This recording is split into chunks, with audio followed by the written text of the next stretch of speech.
ಆತ್ಮೀಯ ಬಂಧುಗಳೇ, ಮಹಾಭಾರತ ಭೀಷ್ಮ ಪರ್ವ, ಇದರಿಂದ ಶ್ರೀಮದ್ ಭಗವದ್ಗೀತೆ, ಜ್ಞಾನ ವಿಜ್ಞಾನ ಯೋಗ ಇದ್ರ ಬಗ್ಗೆ ನಾವು ತಿಳ್ಕೊಳ್ತಾ ಇದ್ವಿ.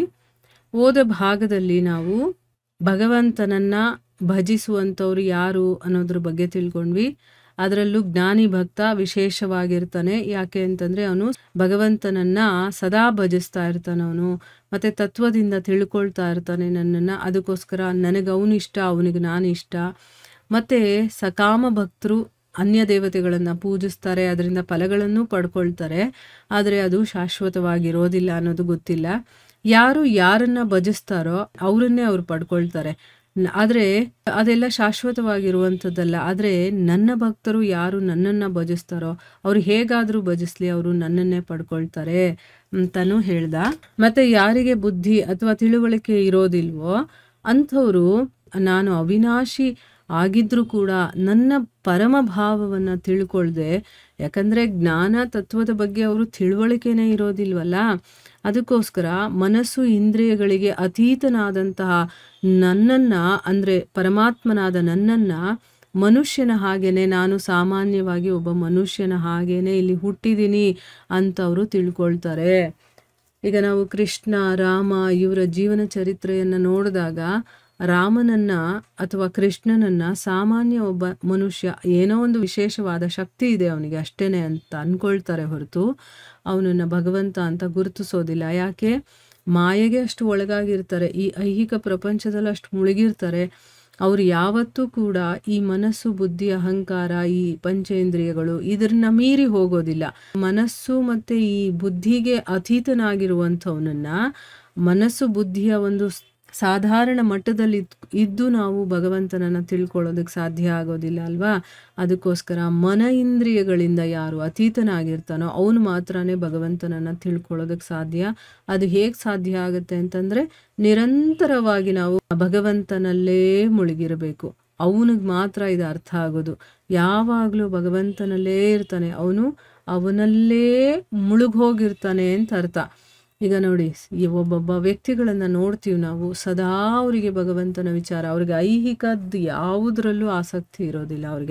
ಅವ್ರು ಅದು ಎಲ್ಲ ಕೆಲಸ ಮಾಡ್ತಿದ್ರು ಕೂಡ ಒಳಗಡೆಯಿಂದ ಅವರು ಭಗವಂತನನ್ನೇ ಭಜಿಸ್ತಾ ಇರ್ತಾರೆ.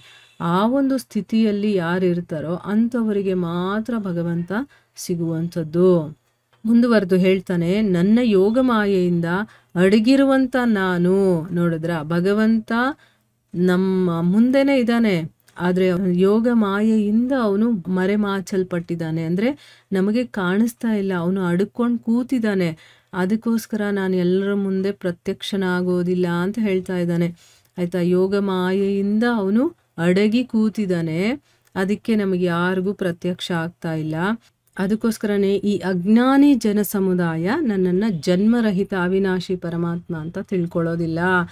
ಯಾವಾಗ ಮಾಯೆ ಸರಿಯುತ್ತೋ ಆಗ ಮಾತ್ರ ಗೊತ್ತಾಗೋದು. ಯಾವಾಗ ಮಾಯೆ ಸರಿಯೋದು? ಜ್ಞಾನವನ್ನು ತಿಳ್ಕೊಳ್ತಾ ಇದ್ದಾಗ, ತತ್ವ ನಮಗೆ ಯಾವಾಗ ಗೊತ್ತಾಗುತ್ತೋ ಆಗ ಮಾಯೆ ಸರಿಯುತ್ತೆ. ಆಗ ಭಗವಂತ ಎಲ್ಲಿದ್ದಾನೆ, ಹೇಗಿದ್ದಾನೆ ಅನ್ನೋದು ನಮಗೆ ಗೊತ್ತಾಗತ್ತೆ. ಅದಕ್ಕೆ ಇಲ್ಲಿ ಹೇಳ್ತಾನೆ ಅರ್ಜುನ, ಹಿಂದೆ ಕಳೆದಿರುವಂಥ ಮತ್ತು ವರ್ತಮಾನದಲ್ಲಿ ಈಗ ಸ್ಥಿತವಾಗಿರುವಂಥ ಮತ್ತು ಮುಂದೆ ಆಗುವಂಥ ಎಲ್ಲ ಭೂತಗಳನ್ನು, ಅಂದರೆ ಎಲ್ಲ ಜೀವಿಗಳನ್ನು ನಾನು ಬಲ್ಲೆ ಅಂತ ಹೇಳ್ತಾ ಇದ್ದಾನೆ. ನನಗೆ ಈಗ ಇರೋರು ಅಷ್ಟೇ ಅಲ್ಲಪ್ಪ, ಹಿಂದೆ ಹೋಗಿರೋರು, ಮುಂದೆ ಬರುವಂಥವ್ರು, ಎಲ್ಲ ಜೀವಿಗಳ ಬಗ್ಗೆನೂ ನನಗೆ ಗೊತ್ತಿದೆ.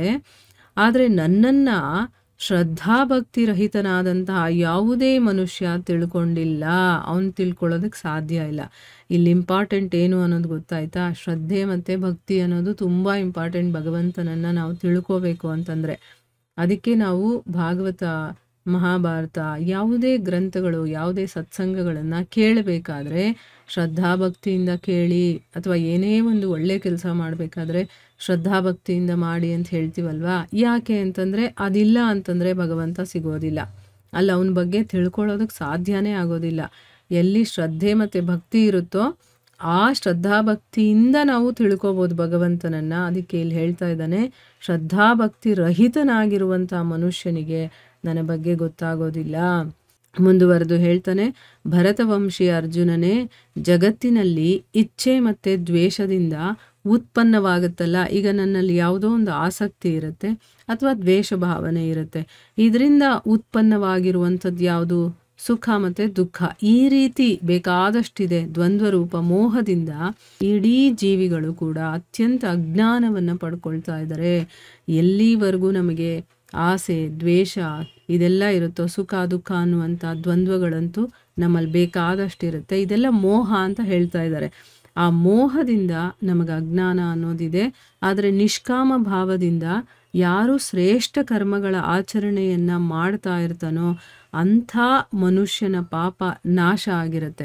ಈಗ ನಾವು ಒಳ್ಳೊಳ್ಳೆ ಕೆಲಸ ಮಾಡ್ತಾ ಇದ್ದಾಗ ನಮ್ಮ ಪಾಪಗಳೆಲ್ಲ ನಷ್ಟ ಆಗ್ತಾ ಆಗ್ತಾ ಆಗ್ತಾ ಹೋಗಿ ಆಮೇಲೆ ರಾಗದ್ವೇಷದಿಂದ ಹುಟ್ಟಿರುವಂಥ ದ್ವಂದ್ವ ರೂಪದ ಮೋಹದಿಂದ ಕೂಡ ನಾವು ಮುಕ್ತರಾಗ್ತೀವಿ. ಈಗ ಈ ದ್ವಂದ್ವ ರೂಪದ ಮೋಹಗಳು ಇರೋ ಕಾರಣದಿಂದ ಭಗವಂತ ಕಾಣಿಸೋದಿಲ್ಲ ನಮಗೆ. ಯಾವಾಗ ಈ ದ್ವಂದ್ವ ರೂಪ ಮೋಹಗಳೆಲ್ಲ ಮುಕ್ತವಾಗುತ್ತೋ ಆಗ ನನ್ನನ್ನು ಭಜಿಸ್ತಾರೆ. ಅಂಥ ದೃಢ ನಿಶ್ಚಯ ಇರುವಂಥ ಭಕ್ತರು ನನ್ನನ್ನು ಎಲ್ಲ ರೀತಿಯಿಂದಲೂ ಯಾವಾಗಲೂ ಭಜಿಸ್ತಾ ಇರ್ತಾರೆ. ಈಗ ನಾವು ಭಗವಂತನನ್ನು ಭಜಿಸ್ಬೇಕು ಅಂತಂದರೆ ಸದಾ ನಮ್ಮಲ್ಲಿ ಮೋಹ ಇರಬಾರ್ದು. ಆ ಮೋಹ ಹೋಗಬೇಕು ಅಂತಂದರೆ ರಾಗದ್ವೇಷಗಳು ನಮ್ಮಲ್ಲಿರಬಾರ್ದು. ಆ ರಾಗದ್ವೇಷಗಳು ಹೋಗಬೇಕು ಅಂತಂದರೆ ನಾವು ಒಳ್ಳೆ ಕೆಲಸಗಳನ್ನು ಮಾಡ್ತಾ ಇರಬೇಕು. ಆಗ ಮಾತ್ರ ನಾವು ಮೋಹದಿಂದ ಮುಕ್ತರಾಗಿ ದೃಢ ನಿಶ್ಚಯದಿಂದ ನಾವು ಭಗವಂತನನ್ನು ಭಜಿಸೋದಕ್ಕಾಗುತ್ತೆ ಅಂತಂದ್ಬಿಟ್ಟು ಇಲ್ಲಿ ಹೇಳ್ತಾ ಇದ್ದಾನೆ. ಆಮೇಲೆ ಯಾರು ನನಗೆ ಶರಣಾಗತಿಯಾಗಿ ಮತ್ತು ಮರಣದಿಂದ ಬಿಡುಗಡೆ ಪಡಿಬೇಕು ನಾವು ಅಂತ ಪ್ರಯತ್ನ ಮಾಡ್ತಾರೋ, ಈಗ ಕೆಲವರು ಹೇಳೋದನ್ನು ನಾವು ಕೇಳಿರ್ತೀವಿ, ಅಯ್ಯೋ ಹೇಗಿದ್ರು ನಡೆಯುತ್ತೆ ಬಿಡು, ಚೆನ್ನಾಗಿ ತಿನ್ಕೊಂಡು ಆರಾಮಾಗಿದ್ದು ಸಾಯಬೇಕು ಅಂತ ಹೇಳ್ತಾರೆ. ಆ ರೀತಿ ಇರೋರಿಗೆ ಅಂಥ ಜ್ಞಾನನೇ ಕೊಡ್ತಾನೆ ಭಗವಂತ. ಕೆಲವರು ಇರ್ತಾರೆ, ಇಲ್ಲಪ್ಪ ನಾನು ಏನಾದರೂ ಆಗಲಿ ನಾನು ಭಗವಂತನನ್ನು ಪಡಿಬೇಕು ಅಂತ ಯಾರು ಆ ರೀತಿಯ ಒಂದು ಆಸಕ್ತಿ ಇರುತ್ತೋ ಅಂಥವರಿಗೆ ಭಗವಂತ ತನ್ನನ್ನು ತಾನು ಕೊಡ್ತಾನೆ ಅನ್ನೋದನ್ನು ಇಲ್ಲಿ ನಾವು ಅರ್ಥ ಮಾಡ್ಕೊಳ್ಬೋದು. ಇಲ್ಲಿಗೆ ನಾವು ನಿಲ್ಲಿಸೋಣ. ಇದರ ಮುಂದುವರೆದ ಭಾಗ ಮುಂದಿನ ಭಾಗದಲ್ಲಿ ತಿಳ್ಕೊಳ್ಳೋಣ. ಹರೇ ಕೃಷ್ಣ.